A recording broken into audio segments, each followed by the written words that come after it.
2025年6月21日常年期第11周星期六，天主，你曾廣施神恩，使聖類斯善道純潔和補贖的生活，藉他的功德和轉求，求你幫助我們效法他純潔和補贖的方表。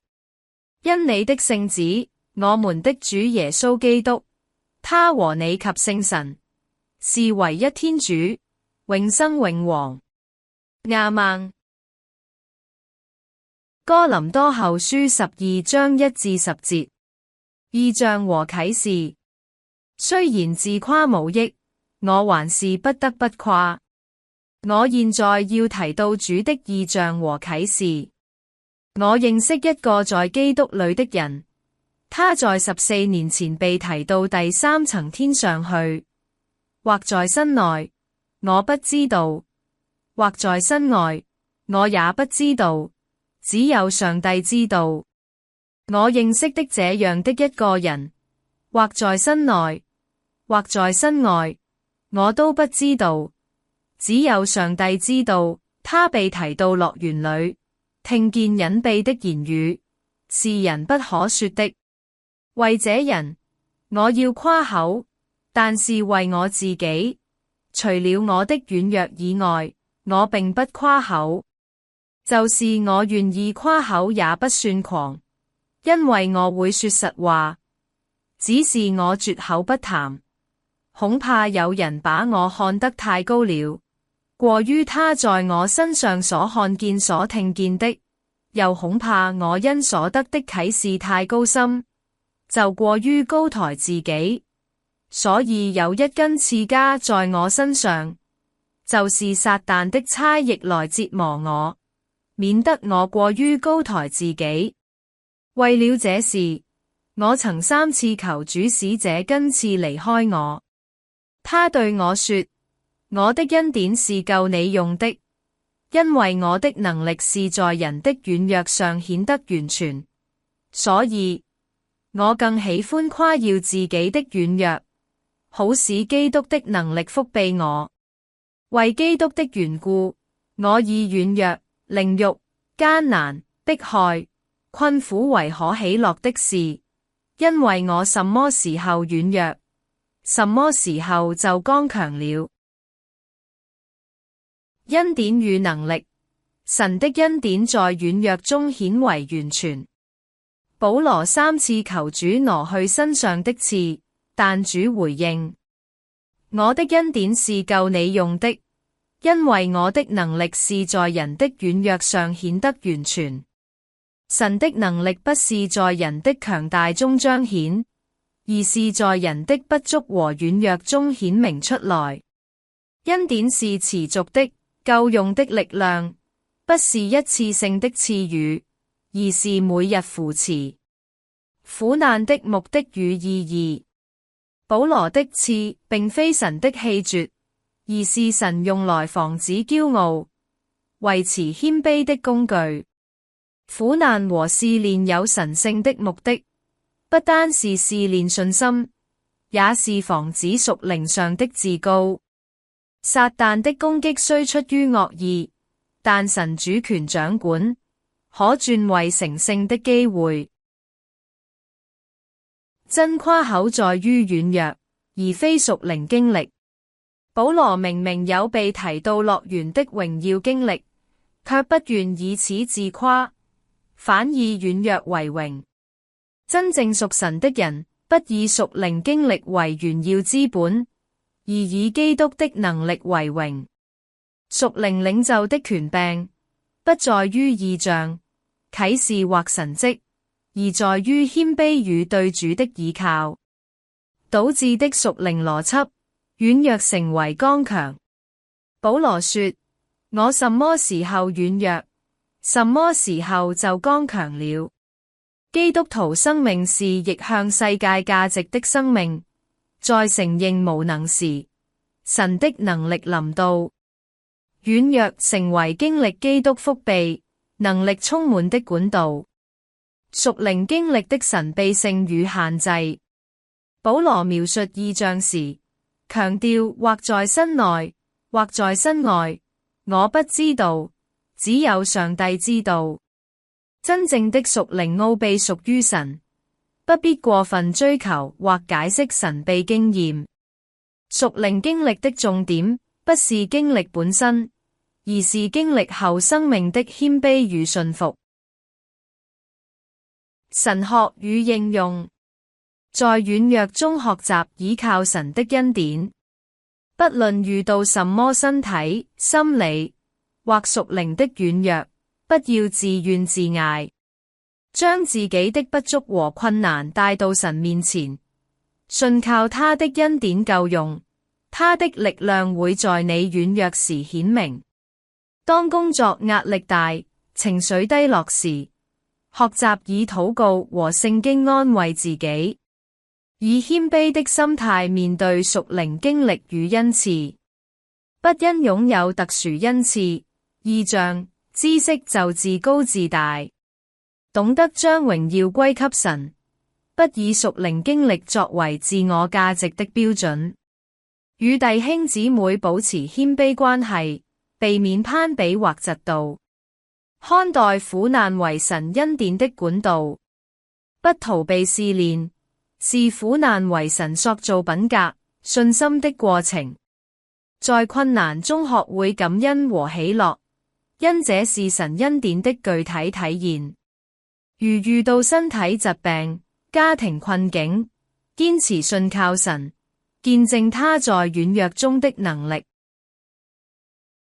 從軟弱中體驗剛強，承認自己的有限與軟弱，停止自我誇耀或自以為是。在困難與失敗中，更依靠基督，經歷他的大能扶持。這種剛強是屬靈的力量，不是世俗的權勢或能力。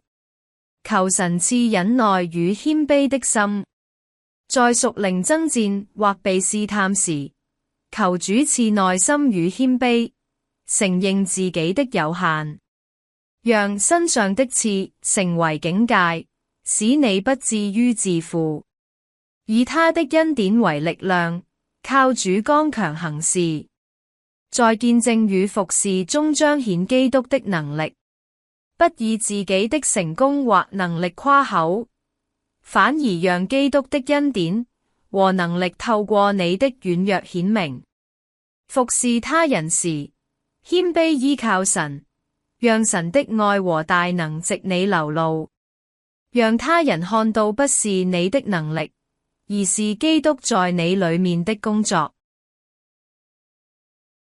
詩篇89篇20至33節。上帝對大衛的應許：我尋得我的僕人大衛，用我的聖膏膏他，我的手必使他堅立，我的膀臂也必堅固他。仇敵必不勒索他，兇惡之子也不苦害他。我要在他面前打碎他的敵人，擊殺那些恨他的人。反斜線我的信實和我的慈愛要與他同在，因我的名，他的角必被高舉。我要使他的手伸到海上，右手伸到河上。他要稱呼我說：你是我的父，是我的上帝，是拯救我的磐石。我也要立他為長子，為世上最高的君王。我要為他存留我的慈愛，直到永遠。我與他所立的約必堅定不移。我也要使他的後裔傳到永遠，使他的寶座如天之久。倘若他的子孫離棄我的律法，不照我的典章行，背棄我的律例，不遵守我的誡命，我就要用杖責罰他們的過犯，用鞭責罰他們的罪孽。只是我不將我的慈愛全然收回，也不叫我的信實廢除。馬太福音6章24至34節。論上帝和錢財，一個人不能服侍兩個主，他不是恨這個愛那個，就是重這個輕那個。你們不能又服侍上帝，又服侍瑪門。不要憂慮。所以，我告訴你們，不要為你們的生命憂慮吃什麼喝什麼，或為你們的身體憂慮穿什麼。生命不勝於飲食嗎？身體不勝於衣裳嗎？你們看一看那天上的飛鳥，也不種也不收，也不在倉裏存糧，你們的天父尚且養活它們，你們不比飛鳥貴重得多嗎？你們哪一個能藉着憂慮使壽數多加一刻呢？何必為衣裳憂慮呢？你們想一想野地裏的百合花是怎麼長起來的，它也不勞動，也不紡線。然而我告訴你們，就是所羅門極榮華的時候，他所穿戴的還不如這些花的一對呢。你們這小信的人哪，野地裏的草今天還在，明天就丟在爐裏，上帝還給他這樣的裝飾，何況你們呢？所以不要憂慮，說我們吃什麼，喝什麼，穿什麼，這都是外邦人所求的。你們需要這一切東西，你們的天父都知道。你們要先求上帝的國和他的義，這些東西都要加給你們了。所以不要為明天憂慮，因為明天自有明天的憂慮，一天的難處一天當就夠了。上帝是唯一的主宰，一個人不能服侍兩個主，你們不能又服侍上帝，又服侍瑪門。神是人唯一該效忠的主。服侍上帝與服侍財富是兩種截然不同的生命方向。人若想兩邊兼顧，必定分心，最終偏離神的道。財富、瑪門作為偶像的危險。當財富或物質成為人信靠的對象，它便取代了神的位置，讓人遠離神國的追求。上帝是生命與供應的源頭，你們的天父尚且養活他們，你們不比飛鳥貴重得多嗎？神掌管萬物，他愛人超過飛鳥與花草。人的價值在神眼中極其寶貴，神既賜下生命，也必供應生命所需。信徒的安全感應建立在神的供應上，而不是財富的積累上。信靠神勝過憂慮。你們哪一個能藉着憂慮使壽數多加一刻呢？憂慮不能改變現實，只暴露人對神信心的不足。憂慮是人想掌控未來，卻無法掌控時的表現，而神的兒女應以信心取代憂慮。憂慮屬於外邦人，未認識神者的表現。信徒既有天父，自當信靠他的供應與帶領。優先尋求神的國與義。你們要先求上帝的國和他的義，這些東西都要加給你們了。人生首要目標是神的國、神的統治計劃和神的義，活出神喜悅的公義生活。物質需要是次要，神應許在我們追求他的國和義時，必要的供應自然會賜下。價值觀的導致與調整，不是先求物質，再求屬靈，而是反過來。當下的信心生活，不要為明天憂慮，一天的難處一天當就夠了。基督徒的生活態度是活在當下，信靠神的恩典夠用。每一天都有神特別的恩典與力量，不需為未來過度煩憂。將未來交在神手中，是基督徒信心與自由的體現。神學與應用，單單侍奉神，不讓金錢成為偶像。定期檢視自己對金錢、工作、財產的態度，問自己：我是否把這些看得比神的國還重？在財務上操練奉獻與慷慨，學習把第一份交給神。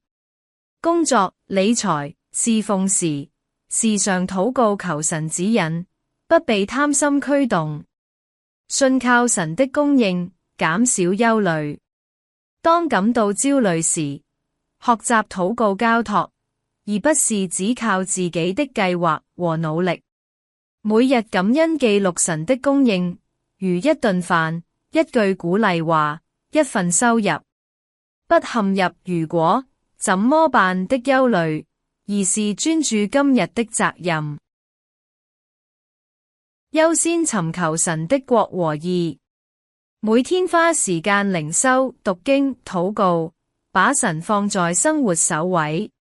當面臨選擇，如工作、時間分配時，優先考慮什麼榮耀神，合乎他的義。在生活中實踐公義、憐憫、誠實，不只是追求物質的成功。操練活在當下，不為明天憂慮。把每天的難處寫下來，求神幫助專注處理當天的責任。學習說：今天我只需做好神託付我的部分，未來在神手中。將明天、未來的計劃以禱告交給神，不在心中一片片焦慮重演。讓我們同心禱告。親愛的主耶穌，我們感謝你的話語提醒我們，你的恩典是夠我們用的，你的能力正在我們的軟弱上顯得完全。主啊，我們承認自己有許多軟弱、有限和不完全，無論是身體上的病痛、心靈裏的憂傷，還是面對困難時的無助。求你幫助我們不依靠自己，而是單單依靠你。主啊，當我們求你挪去我們的刺時，若你的心意是要藉此使我們謙卑，讓你得榮耀，求你給我們信服的心，讓我們在苦難中仍能喜樂，在軟弱中仍能剛強，因我們深知是你的能力托住我們。主啊，願我們的生命不為自己誇口，只誇你的恩典與大能。